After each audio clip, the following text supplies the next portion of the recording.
What's cracking, Patreon family? It's your baby mama's favorite cousin, Cousin T-Taw.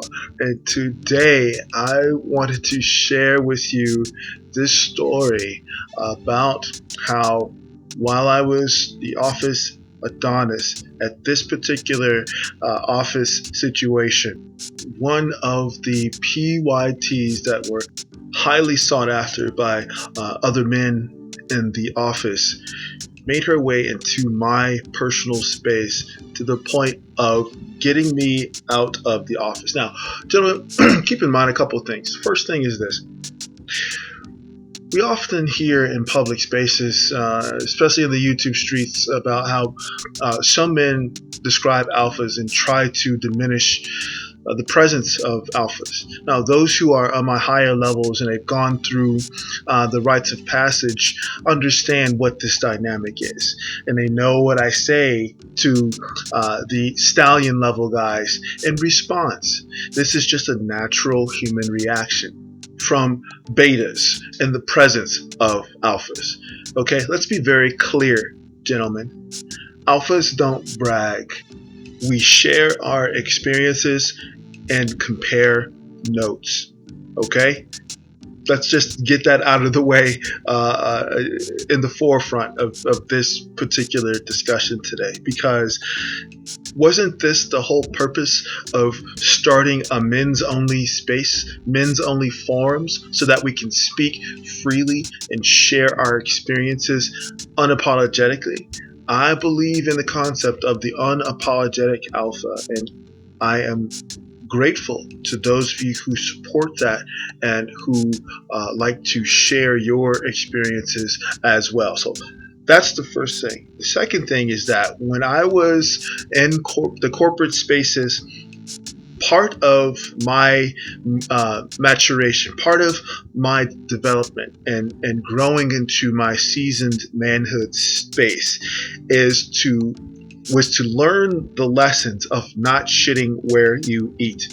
Okay, it took a while. It took some time. Okay, because if you're the type of man that keeps himself in shape, you maximize your natural genetic capabilities, you dress well, you smell well, you have a wonderful presentation, you are absolutely a target for the office fuck file.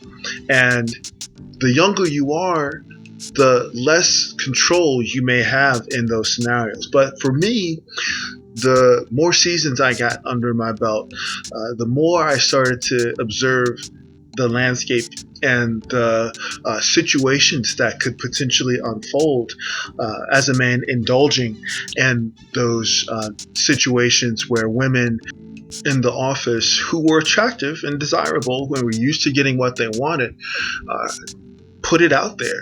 Okay, they wanted to have a sensual exchange. They wanted to be intimate. They wanted to fuck. They wanted to smash. They wanted to get it in.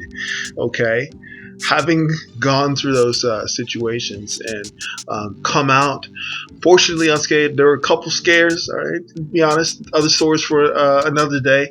But my takeaway was that you do not shit where you eat. And up until this particular story that I'm going to relate to you today, that had been my policy. And it worked. It worked, to my benefit. Wasn't easy, was not easy, but it worked.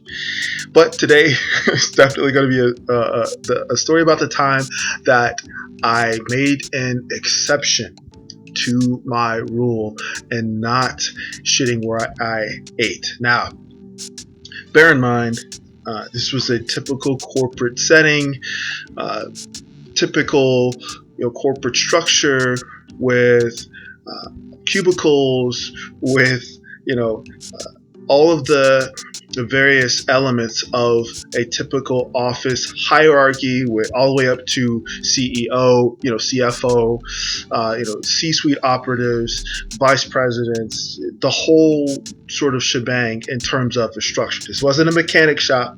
This wasn't Walgreens, which is going to be a different story. This wasn't, a more pedestrian office space. This was a traditional corporate space. Okay, just to be clear, I wore a tie to work. Okay, if that's any indication. And so part of this particular office's structure was the inclusion of interns. Good Lord. All the interns. All the interns.